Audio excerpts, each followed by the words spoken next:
اور پھر جب وہ مقالے سارے جمع ہو گئے تو انہوں نے اپنے خطاب میں کہا کہ میرے پاس جتنے بھی حکومت چلانے کے نصاب آئے ہیں ان میں سب سے بڑا نصاب علی کا ہے. اور وہ لندن کا بھی اور امریکہ کا بھی میرے پاس وہ جنگ اخبار کی کٹنگ موجود ہے اس بات کی جو میں کر رہا ہوں کہ یہ اعلان وہاں ہوا اور ایک اجلاس کے اندر یہ بات کی گئی. تو مولا کا کلام اس کلام میں بھی آپ دیکھ لیجئے. میں گزارش کروں گا شاہ صاحبان سے بھی. اور ابھی جو ہے وہ جناب ذوالفقار مرزا صاحب چھپوا رہے ہیں اسے, عمران خان صاحب اسے چھپوا رہے ہیں. وہ ہم نے تیار ہم نے کر کے دیا ہے انہیں. وہ بہت جلدی وہ حکمرانوں کو گفٹ کے طور پر, افسران کو گفٹ کے طور پہ بھیجا جائے گا مولا کا کلام. کیونکہ حاکم ملک کی سطح کا ہو یا صوبے کی سطح کا ہو یا ڈویژن کی سطح کا ہو یا ضلع کی سطح کا ہو تو وہ ٹھیک ہے, دائرہ تنگ ہوتا چلا جاتا ہے مگر مزاج ایک جیسا ہی ہے نا. تو اگر حاکم کو پتہ چل جائے, ذمہ دار کو پتہ چل جائے کہ مجھے کرنا کیا ہے تو یہ تو عوام کا فائدہ ہوگا ایسے. تو وہ خط الحمدللہ تیار ہو گیا ہے, وہ بہت جلدی چھپنے جا رہا ہے, اس کو پرنٹ کروا رہے ہیں. اس میں جو بات اصلی کرنا چاہ رہا ہوں وہ یہ کہ مولا علی علیہ السلام نے پورے خط میں قرآن کی ایک آیت سے بھی استفادہ نہیں کیا. میں ابھی خطاب کرنے بیٹھا ہوں, میں نے پہلے آیت پڑھی ہے, مزید بھی گفتگو میں میری آیات سے استفادہ ہوتا رہے گا. ایک صلوات اور ہدیہ کرے محمد و آل محمد.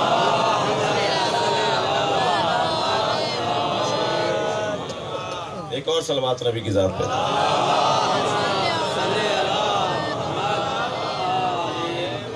میں اور آپ اگر خطاب کریں تو ہمیں ایک آیت پڑھنی ہوتی ہے, ہمیں کوئی حدیث لانی ہوتی ہے تاکہ ہماری بات مضبوط ہو جائے. علی سے زیادہ کوئی قرآن کو جانتا ہے؟ بلکہ میرا عقیدہ نہیں, آپ سب کا عقیدہ ہے کہ علی بولتا قرآن, جو بولتا ہوا قرآن ہو, خاموش قرآن نہ ہو. اس مولا نے اس خط میں ایک آیت سے بھی استفادہ نہیں کیا. اللہ کے کلام کی ایک آیت بھی مولا علی نے اس خط میں نہیں لکھی جو گورنر کو لکھا تھا خط. ایک حدیث بھی پیغمبر اکرم کی بیان نہیں کی. کیوں مولا علی نے آیت نہیں لکھی, حدیث نہیں لکھی؟ اس لیے کہ اگر مولا نے اپنے خط کو آیتوں کی روشنی میں لکھا ہوتا تو ہندو کہتا یہ مسلمانوں کے لیے لکھی گئی ہے, عیسائی کہتا یہ مسلمانوں کے لیے لکھی گئی ہے. ہم عیسائی سے نہیں پڑھیں گے, یہ تو مسلمانوں کی تحریر ہے. علی نے عقلیات پر مشتمل, فطریات پر مشتمل, نفسیات پر مشتمل خط لکھا ہے تاکہ ہر پڑھنے والا کہے علی میرا امام ہے. لہٰذا میں نے آپ کو مثالیں دی. کوفی عنان اسے پسند کر رہا ہے, راجیو گاندھی اسے چھپوا رہے ہیں. یہ غیر مسلموں نے مولا کی تحریر کو جو عام کیا, اس کو نشر کیا, اس کا ایک سبب یہ ہے کہ ریاست ایسی ہونی چاہیے جس میں دونوں طرح کے بھائیوں کا خیال رہے.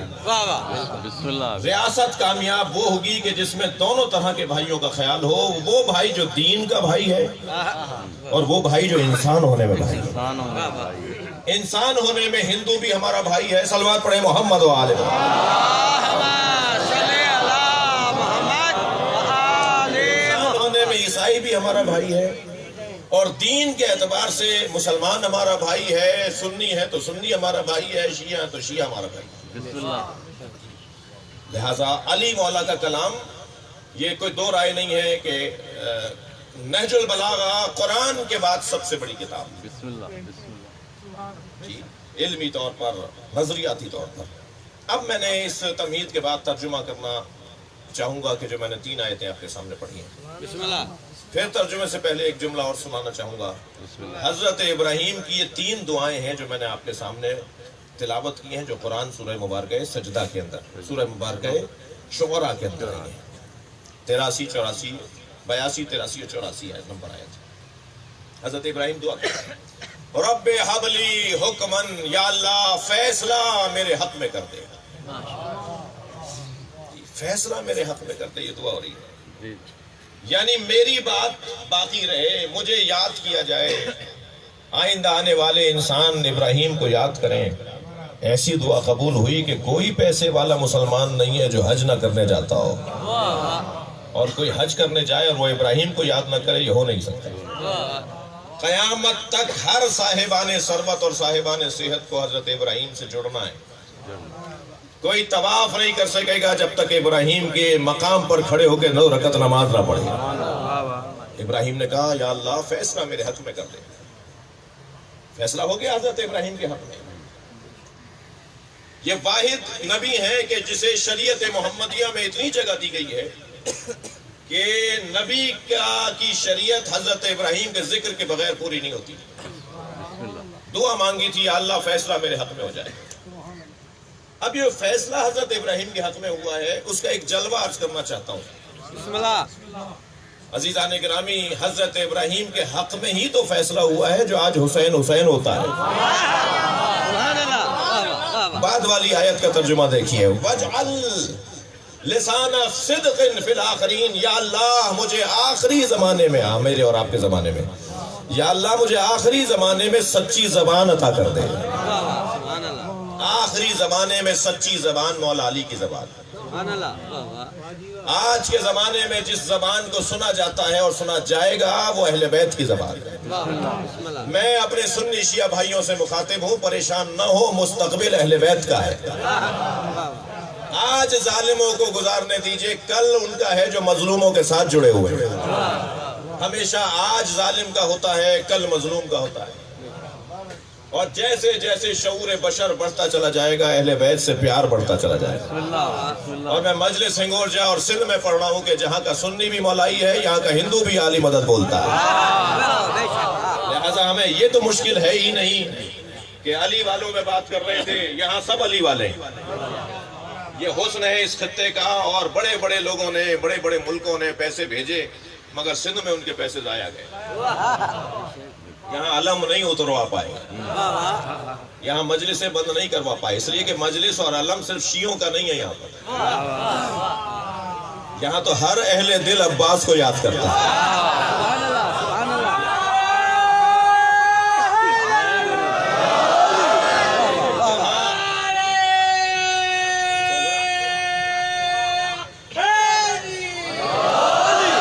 یہاں ہر اہل دل مولا عباس کا علم لگاتا ہے. بے شک. بے شک. لہذا ایک نہیں ہے، میں 85 مثالیں تو میں اپنے آنکھوں سے دیکھ چکا ہوں کہ یہ ضروری نہیں ہے کہ علم لگانے والا شیعہ ہوگا. ضروری نہیں. انسان کو بیدار تو ہو لینے دو، ہر قوم پکارے گی ہمارے ہیں حسین. اب اس میں فرق یہ ہے کہ کچھ ہیں جو پہلے بیدار ہو رہے ہیں، کچھ وہ اٹھانے پر بیدار ہو رہے ہیں. بے شک. لیکن بہرحال بیداری کا سفر جاری ہے. کیا کہا حضرت ابراہیم نے؟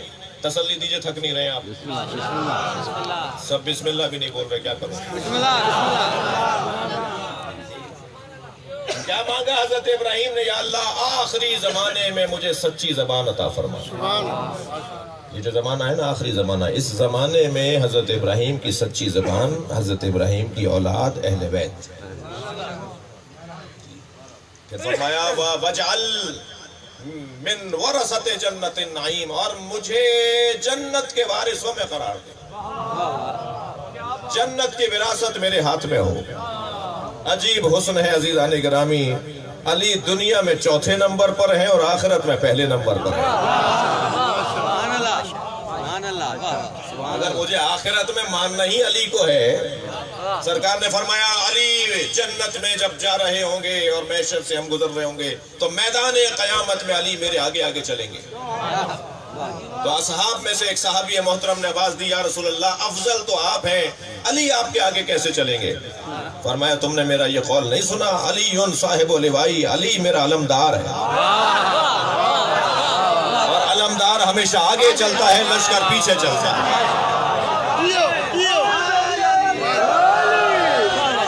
سبحان اللہ.